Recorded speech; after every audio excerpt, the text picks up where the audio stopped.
রান্না করছো আজকে? এই তো কাতলা মাছের মাথা দিয়ে আলু মাখা মাখা আর সব সবজি কিছু দিয়ে চিংড়ি মাছ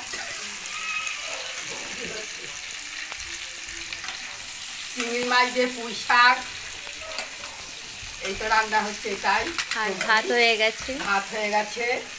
এই যে মাছের মাথা দিয়ে আলু তরকারি হয়ে গেছে। এই যে পুঁই শাক জলই আমার এই যে মাছের মাথার মধ্যে যে ঘি ঢেলে দিলাম।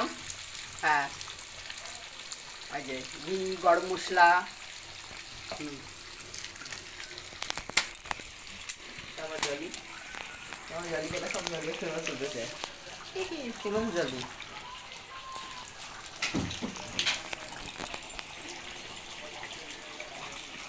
এই যে গরম মশলা দিয়ে দিলাম। রান্না করতে পারে না, মাথা খাবে।